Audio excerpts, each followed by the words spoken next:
This week's update comes from my farm here in Yorkshire, in a week where we have welcomed a new Secretary of State, Dame Angela Eagle, into her role at Defra. Now, whilst this is the 7th Secretary of State in as many years, Dame Angela Eagle is no stranger to farming, your office holder team, or the wider NFU, as we've spent a number of years working with her as Food Security Minister. And in a week where my inbox has been full of the implications of the drought conditions, that food security has never been more important.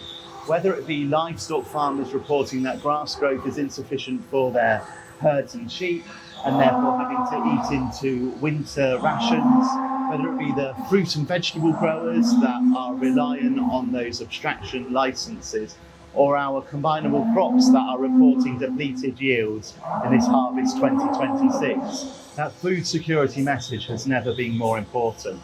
And this time next week, on the 30th of July, is your opportunity to share more with the public all the work that we do.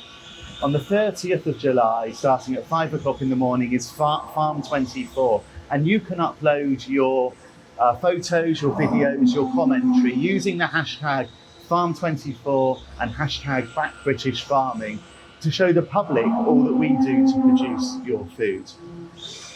I'm going to hand over to Robyn and Kit for a few minutes and then come back to you in a moment.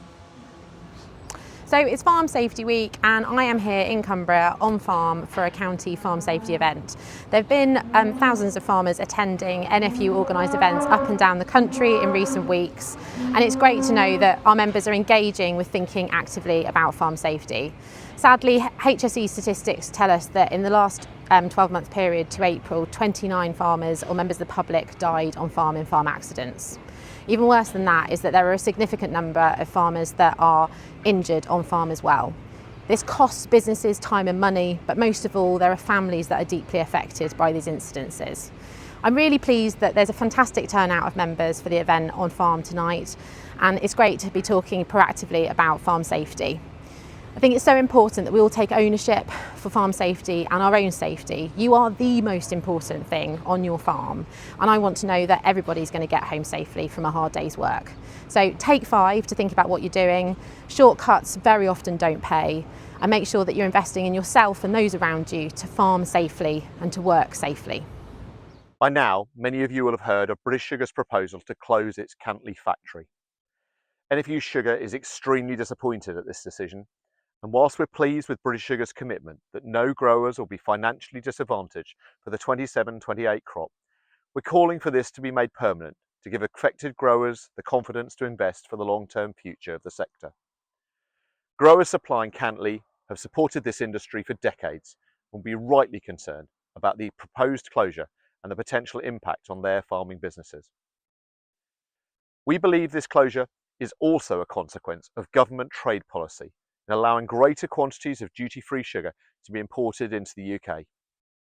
This is a critical moment for the future of the UK sugar beet industry.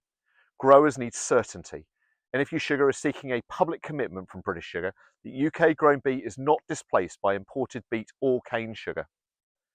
If you have any questions or concerns, please contact me or a member of the NFU Sugar Board, or ring the NFU on 0370 845 8458. Thank you, Kit and Robyn.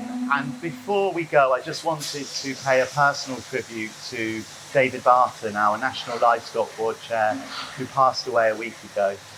David was not just a good friend of mine, but also a mentor, somebody who you could always turn to and tell you to aim higher. Below should be a link to an online tribute page where you can share your own thoughts to be shared with David's family. David was a tenacious character and always challenged us to more. My resounding memories will be of him to say, "Paul, let's just bloody well get on with it." So that's what we're going to do, and I look forward to seeing you next week.